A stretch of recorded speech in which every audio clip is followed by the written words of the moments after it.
और इधर बदलापुर में 2 बच्चियों के साथ छेड़छाड़ को लेकर शिवसेना यूबीटी लगातार सरकार पर हमलावर है। शिवसेना ने ये ऐलान किया था कि महाविकास आघाड़ी आज महाराष्ट्र बंद रखेगा, लेकिन बॉम्बे हाईकोर्ट की सख्ती के बाद एनसीपी नेता शरद पवार और कांग्रेस पार्टी बंद से पीछे हट गई है और अब इस मामले में उद्धव ठाकरे का रुख भी नरम पड़ गया है। उद्धव ठाकरे ने भी बंद की अपनी घोषणा को वापस ले लिया है। उद्धव ठाकरे ने कहा कि महाविकास आघाड़ी ने हाईकोर्ट के आदेश के बाद आज महाराष्ट्र बंद का फैसला वापस ले लिया है, लेकिन विपक्षी दलों के नेता और कार्यकर्ता पूरे राज्य में मुंह पर काली पट्टी बांधकर राज्य की महायुति सरकार के खिलाफ विरोध प्रदर्शन करेंगे। आपको बताते चले कि बॉम्बे हाईकोर्ट ने कल महाराष्ट्र बंद करने के ऐलान को गैर कानूनी बताया था।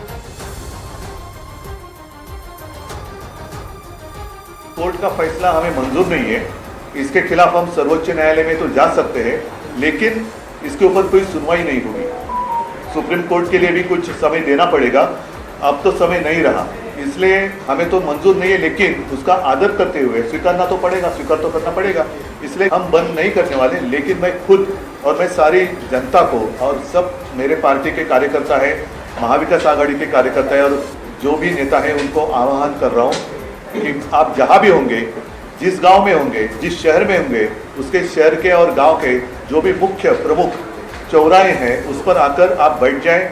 मैं 11 बजे जाऊंगा, 2 घंटे तक तो एक आंदोलन तो करना ही पड़ेगा और मुंह पे काली पट्टी, हाथ में काला झंडा लेकर हम उसका विरोध करेंगे। वहीं बॉम्बे हाईकोर्ट के फैसले पर शिवसेना उद्धव गुट के नेता संजय राउत ने नाराजगी जाहिर की है। उन्होंने कहा है कि अन्याय के खिलाफ विरोध करना कोई गलत नहीं है। जो बलात्कार हुआ है वो क्या पॉलिटिशियन है क्या? सरकार के खिलाफ एक पब्लिक क्राई है और लोकतंत्र में हमारे संविधान में हमको अधिकार दिया है कि आप आंदोलन कर सकते हो, आपकी आवाज़ उठा सकते हो अन्याय के खिलाफ।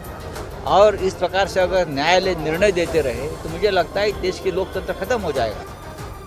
वहीं इसी बदलापुर मामले में अभी तक क्या क्या हुआ है, केस की पूरी टाइमलाइन क्या कहती है, अब आपको बताते हैं। सबसे पहले आप ये जानिए 12 अगस्त का वो दिन जब स्कूल में 2 बच्चियों के साथ छेड़छाड़ की जाती है। 12 अगस्त को ये पूरा मामला सामने आया। उसके बाद 13 अगस्त बच्चियां स्कूल जाने से डरी और माता पिता को इस पूरे घटनाक्रम की यहाँ पर जानकारी दी गई। 14 अगस्त परिवार डॉक्टर के पास गया और यौन शोषण की इसी 14 अगस्त को पुष्टि हो गई। फिर 14 अगस्त को ही परिवार ने बदलापुर थाने में स्वीपर अक्षय शिंदे के खिलाफ बकायदा एक शिकायत दर्ज कराई, क्योंकि बच्चियां तब तक अपने पेरेंट्स को सब कुछ बता चुकी थी। 14 अगस्त को पॉक्सो का केस होने के बावजूद एफआईआर दर्ज नहीं की गई और यही सबसे बड़ा सवाल यहां पर हुआ। 16 अगस्त को स्थानीय लोगों के दबाव के बाद देर रात ये पूरा जो एफआईआर का मामला है वो दर्ज किया गया और उसके बाद लगातार इस पूरे मामले की इन्वेस्टिगेशन जो है वो बहुत तेजी के साथ आगे बढ़ रही है।